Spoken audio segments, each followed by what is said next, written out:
Alhamdulillah, alhamdulillahilladzi hadana lihadza wa ma kunna linahtadiya laula an hadanallah. Asyhadu an la ilaha illallah wahdahu la syarikalah wa asyhadu anna Muhammadan abduhu wa rasuluh la nabiyya ba'dah. Allahumma shalli wa sallim wa barik ala nabiyyina Muhammad wa ala alihi wa ashabihi wa mawala, amma ba'du. Ma'asyiral muslimin jamaah Jum'ah rahimakumullah, usikum wa iyaya bitaqwallah wa qad fazal muttaqun.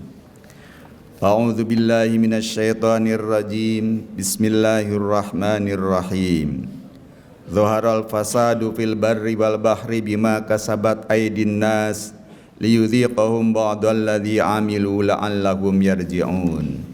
Shadaqallahul azim.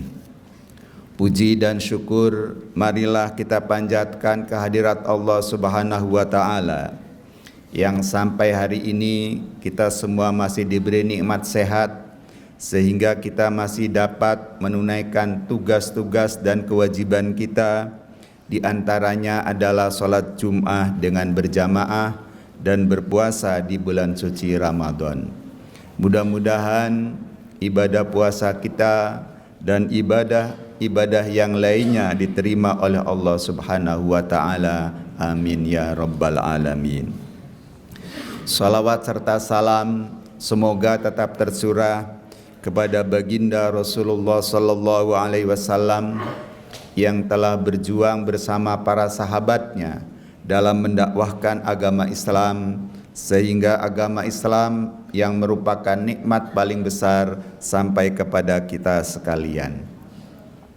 Sengaja di awal muqaddimah khatib mengutip surat Ar-Rum, surat yang ke-30 ayat 41. Maksudnya adalah agar mengingatkan kita semua, menyadarkan kita semua bahwa kerusakan yang terjadi di lingkungan itu disebabkan oleh tangan-tangan manusia.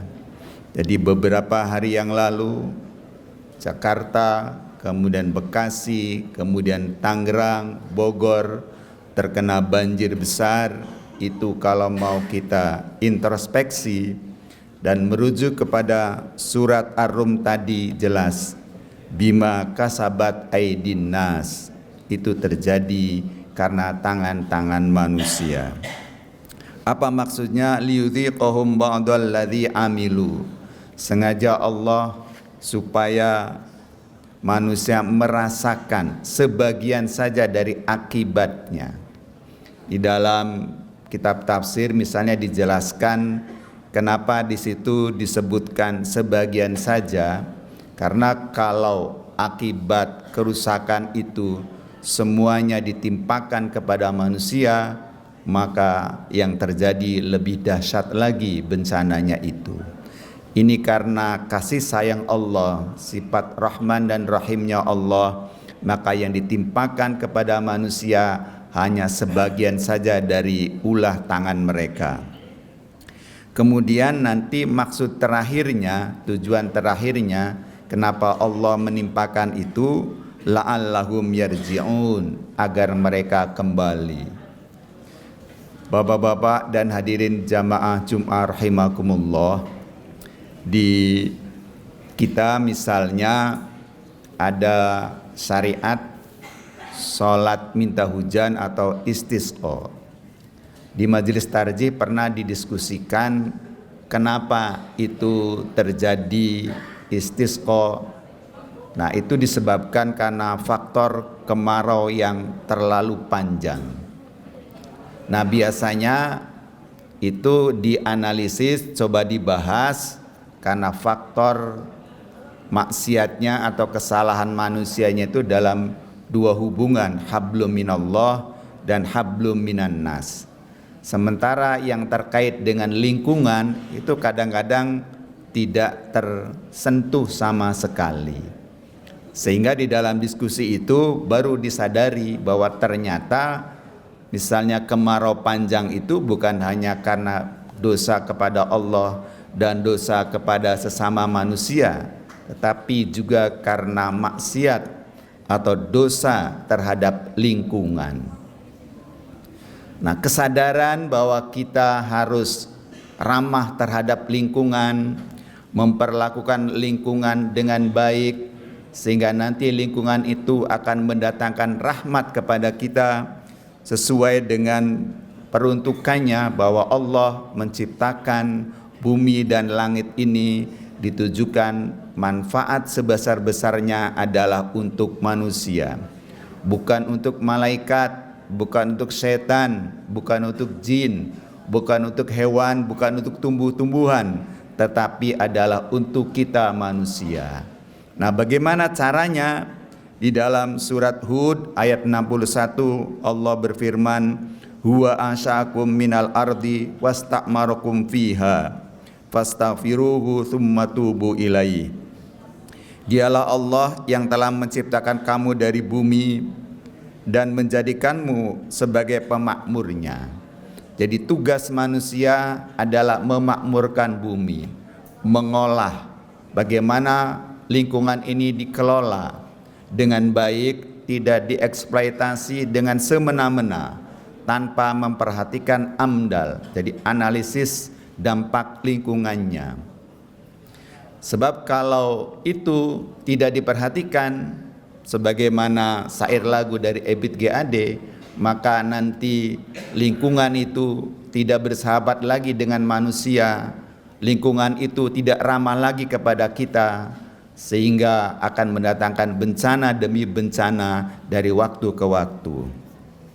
Ma'asyiral muslimin jamaah Jum'ah rahimakumullah. Kesadaran akan kepedulian terhadap lingkungan ini memang kalau di dalam literatur Islam, istilah fikul bi'ah, fikih lingkungan ini memang belum begitu populer. Yang populer itu ada fikih ibadah, ada fikih muamalah, ada fikih munafkahat, ada fikih mawaris, ada fikih siasa, ada fikih qadha, fikih peradilan, fikih ketatanegaraan dan sebagainya. Tapi fikul bi'ah, fikih lingkungan ini belum menjadi kesadaran yang menjadi mainstream di kalangan umat Islam. Nah, akibatnya apa? Umat Islam belum bisa memberikan kontribusi yang maksimal dalam menjaga kelestarian dan lingkungan hidupnya.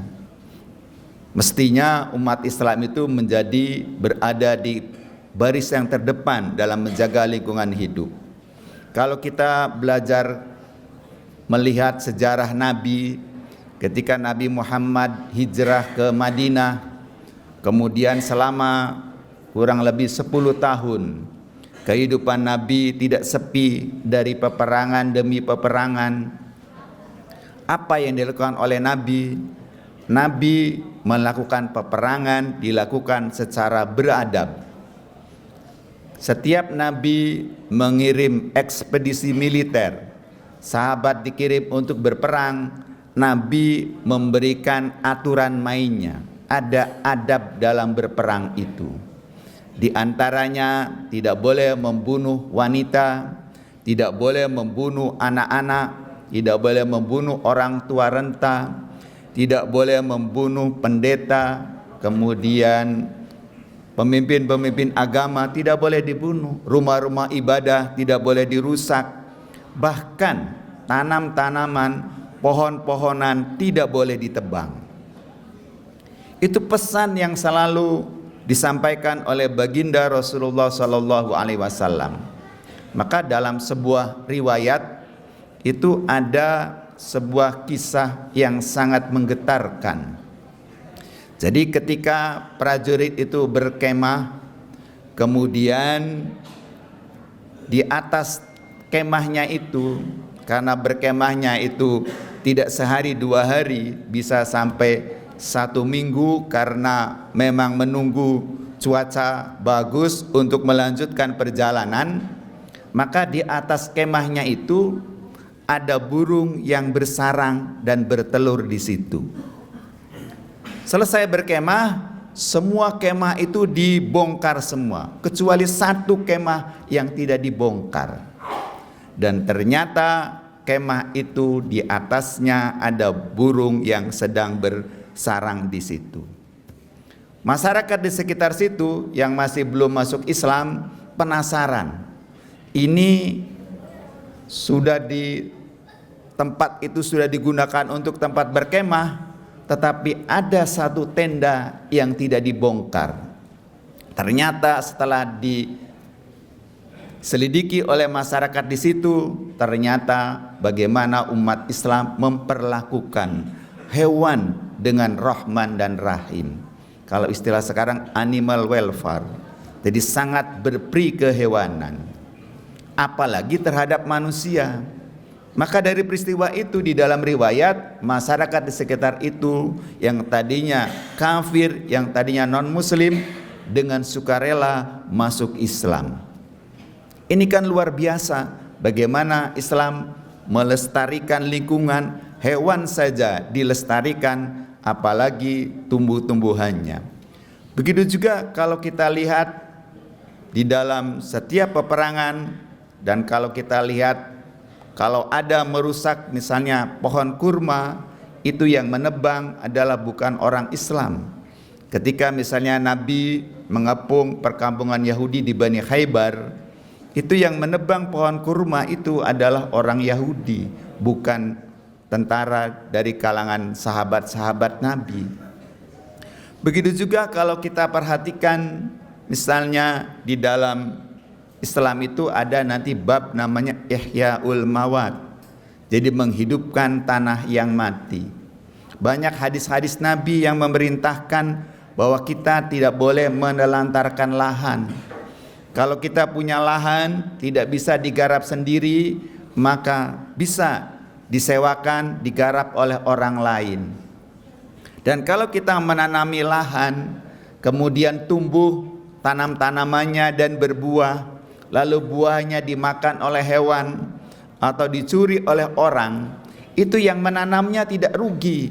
Berdasarkan hadis riwayat Imam Bukhari dan Muslim, maka yang menanamnya itu mendapatkan pahala sedekah. Kan luar biasa sekali ketika dia menanam kemudian berbuah dan dia tidak sempat memanennya, dipanen oleh hewan atau diambil oleh orang lain, maka yang menanamnya mendapat pahala sedekah. Begitu juga nanti di dalam bab yang lain, misalnya di dalam bab qadha hajat, adab kita buang hajat, baik buang air kecil maupun buang air besar, itu ada guidance-nya.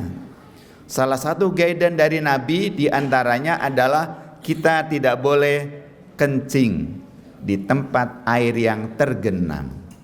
Kenapa? Karena nanti akan mencemari lingkungan. Kita tidak boleh kencing di bawah pohon, karena kalau di Mekah, di Madinah, yang namanya pohon adalah tempat orang berteduh dalam melakukan perjalanan. Kalau kita kencing di situ akan menimbulkan pencemaran. Itu sebenarnya petunjuk-petunjuknya sudah sangat banyak. Tinggal kita bagaimana memahami, bagaimana kita menafsirkan sesuai dengan konteks kita di zaman sekarang ini. Jadi sebenarnya sudah cukup ayat-ayat, kemudian hadis-hadis Nabi yang menunjukkan supaya kita juga aware, kita juga peduli dengan lingkungan kita. Karena sekarang itu masalah lingkungan ini menjadi masalah bersama, masalah global. Dan di tengah-tengah globalisasi ini nanti apa yang terjadi kerusakan di satu negara itu akan berpengaruh kepada negara yang lain. Sekarang misalnya es yang ada di kutub utara dan di kutub selatan itu mencair, apa yang terjadi? Maka nanti permukaan air laut akan naik. Kalau permukaan air laut akan naik, semua permukaan air laut di seluruh dunia itu sama.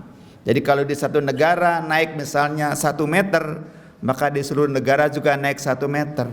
Bisa kita bayangkan nanti di daerah pantai-pantai yang tadinya dihuni menjadi hunian, itu akan terendam oleh banjir rob. Dan kalau sudah naik seperti itu kan sulit sekali untuk nanti kita nunggu surutnya, karena permukaan air lautnya sudah naik. Jadi yang terjadi di kutub utara, kutub selatan, pengaruhnya ke seluruh dunia. Begitu juga kalau misalnya di negara kita, hutan-hutannya terutama yang di Kalimantan, yang dianggap sebagai jantung dan paru-paru dunia, kemudian digunduli habis, lalu dikonversi dengan kelapa sawit misalnya, atau karena dihabiskan oleh tambang batu bara misalnya, maka nanti itu akan menyebabkan pemanasan global. Dan dampaknya bukan hanya dirasakan oleh Indonesia, tapi akan dirasakan oleh seluruh dunia. Jadi sekali lagi, kalau kita umat Islam bisa berkontribusi dalam mengelola lingkungan hidup ini merupakan sumbangan yang sangat besar yang ditunggu-tunggu oleh umat manusia, terutama di abad ke-21 ini. Karena nanti satu negara saja nanti tidak mempedulikan itu, dampaknya akan dirasakan oleh negara-negara yang lain. Ma'asyiral muslimin jamaah Jum'ah rahimakumullah. Nah, oleh karena itu nanti di dalam tata kelolanya itu juga harus diperhatikan, terutama berkaitan dengan AMDAL, analisis dampak lingkungannya, kemudian juga bagaimana kelestariannya untuk masa yang akan datang. Kita sangat prihatin bahwa misalnya banyak terjadi konversi lahan dari lahan-lahan pertanian menjadi lahan-lahan perumahan. Memang dengan bertambahnya penduduk kita butuh lahan untuk perumahan, tetapi mestinya kebijakannya harus diganti. Kalau dulu rumah itu adalah rumah tapak, mungkin ke depan sudah mulai dipersiapkan adalah rumah susun. Di Malaysia itu sudah beberapa puluh tahun yang lalu itu kebijakan bahwa penyediaan perumahan untuk penduduknya itu bukan rumah tapak tapi rumah susun. Di kita kan baru di beberapa kota saja. Mestinya ini menjadi kebijakan di seluruh kabupaten kota di seluruh Indonesia. Maka kalau pemerintah sekarang punya program 3 juta rumah, mudah-mudahan nanti arahnya ke sana. Kalau arahnya nanti rumah tapak, nanti akan terjadi banyak konversi lahan. Kalau lahan terbukanya sudah tidak ada atau lahan terbukanya semakin berkurang, maka daerah resapan air akan berkurang. Akibatnya apa? Kalau musim hujan akan kebanjiran dan musim kemarau akan kekeringan. Daerah-daerah yang tadinya subur dengan air itu akan mengalami krisis air. Kemudian daerah-daerah yang tadinya belum mengalami banjir juga akan mengalami banjir. Kenapa? Karena tadi tata kelola lingkungannya belum baik. Dan sekali lagi Islam sudah memberikan guidance. Nah, di Muhammadiyah sendiri kita sudah mempunyai 2 dokumen yang sangat bagus sekali, dan itu dirumuskan dari hasil Munas Tarjih. Yang pertama adalah fikih air. Bagaimana kita mengelola air itu, bagaimana manajemennya, bahwa air yang kita dapati sekarang itu bukan milik kita, itu adalah titipan anak cucu kita. Jangan sampai nanti anak cucu kita hanya bahwa kita daerah yang banyak airnya, sehingga pembahasan mengenai air mustakmal itu seringkali kadang-kadang dianggap tidak penting. Kita banyak air, hanya cerita saja, hanya ada di dalam buku-buku. Kenapa? Karena anak cucu kita nanti akan mewariskan kekurangan air. Kenapa? Karena kita sangat boros dalam menggunakan air. Coba lihat, kalau kita berwudu, itu kerannya dibuka full. Satu orang wudu itu tidak cukup 2 liter. Nabi Muhammad sallallahu alaihi wasallam itu wudu itu hanya cukup dengan 1 mud. Mud itu kalau di zaman dulu itu ada cangkir yang terbuat, kalau bapak nonton film Sidul itu, Benyamin itu kalau minum pakai muk itu namanya mud. Nabi wudu itu paling segitu. Kalau mandi junub, Nabi itu mandi paling 3 sampai 5 mud mandi junubnya itu. Sangat hemat air. Jangan nanti kita, wah pantas saja di Mekah dan Madinah itu memang daerah yang kekurangan air. Air di sana lebih berharga daripada bensin. Jangan begitu. Di negara kita pun kalau kita tidak bisa memanage air dengan baik, bukan tidak mustahil kita akan mengalami krisis air, terutama air bersih. Air untuk mandi, air untuk masak, air untuk bersuci, untuk berwudu, karena kita tidak bisa mengelola dengan baik. Dan di masjid ini sudah mencoba itu, airnya itu didaur ulang. Dalam arti ada teknologinya, ada caranya supaya nanti debit air terutama yang di dalam itu tidak habis kalau diambil terus menerus. Jadi ada caranya, yaitu dengan model sumur resapan. Nah, dengan cara seperti itu maka siklus airnya itu terjaga, sehingga nanti mudah-mudahan ini bisa lama-lama bisa bertahan, tidak sampai mengalami krisis air bersih. Ma'asyiral muslimin jamaah Jum'ah rahimakumullah. Maka dengan demikian kita nanti sebagai umat Islam, sebagaimana dijelaskan di dalam Al-Quran, layaklah kita nanti mendapatkan predikat kuntum khairu ummatin. Kalian adalah umat yang terbaik. Nah, salah satu prestasinya adalah memberikan kontribusi terhadap pelestarian lingkungan ini. Dan kalau ini bisa dilakukan dengan baik, ini merupakan dakwah bil hal yang sangat bagus, sehingga nanti pergaulan terutama bangsa-bangsa di dunia yang sekarang ini sudah terancam peperangan, terancam yang sangat panas, perang dagang, perang macam-macam.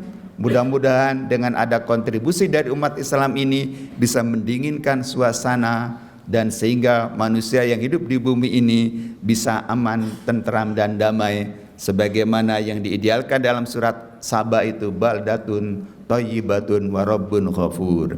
Barakallahu li wa lakum fil Qur'anil azim wa nafa'ani wa iyyakum bima fihi minal ayati wa dzikril hakim wa taqabbalallahu minna wa minkum tilawatahu fastaghfiruhu innahu huwal ghafurur rahim. Alhamdulillah nahmaduhu wa nasta'inuhu wa nastaghfiruh wa na'udzu billahi min syururi anfusina wa min sayyiati a'malina may yahdihillahu fala mudhillalah wa may yudlilhu fala hadiyalah. Asyhadu an la ilaha illallah wahdahu la syarikalah wa asyhadu anna Muhammadan abduhu wa rasuluh la nabiyya ba'dah. Allahumma salli wa sallim wa barik ala nabiyyina Muhammad wa ala alihi wa ashabihi wa mawalah, amma ba'du. Pada khutbah yang kedua ini khatib mengajak mari kita mulai peduli dengan lingkungan ini. Mulai dari lingkungan kita di rumah kita masing-masing, mulai dari membuang sampah pada tempatnya, memilah mana sampah yang organik dan mana sampah yang non-organik yang bisa didaur ulang, sehingga kita bisa memanfaatkannya dan tidak mencemari lingkungan. Begitu juga kalau bisa di rumah-rumah kita buat semacam biofori atau sumur-sumur resapan, sehingga air bisa meresap ke dalam tanah, sehingga air di tanah kita meskipun kita ambil terus tapi ada suplai yang masuk ke dalamnya. Mudah-mudahan dengan cara itu maka pelestarian lingkungannya akan terjaga. Dan kalau kita punya lahan, maka dimanfaatkanlah lahan itu dengan sebaik-baiknya. Kalau kita tidak bisa memanfaatkannya, bisa kita minta orang lain untuk memanfaatkan, bisa dengan cara bagi hasil atau dengan cara-cara yang lain. Ma'asyiral muslimin jamaah Jum'ah rahimakumullah, i'lamu annallaha wa malaikatahu yusalluna 'alan nabi ya ayyuhalladzina amanu sallu 'alaihi wa sallimu taslima. Allahumma salli wa sallim wa barik ala nabiyyina Muhammad wa ala alihi wa ashabihi ajma'in. Allahumma ighfir lil mu'minina wal mu'minat wal muslimina wal muslimat al ahya'i minhum wal amwat. Rabbana hab lana min azwajina wa dzurriyyatina qurrata a'yun waj'alna lil muttaqina imama. Rabbana taqabbal minna salatana wa siyamana wa qiyamana wa tahassu'ana wa tadarru'ana wa tamim taqsirana ya Allah ya Allah ya arhamar rahimin. Ibadallah, innallaha ya'muru bil adli wal ihsan wa ita'i dzil qurba wa yanha 'anil fahsya'i wal munkari wal baghi ya'idzukum la'allakum tadhakkarun.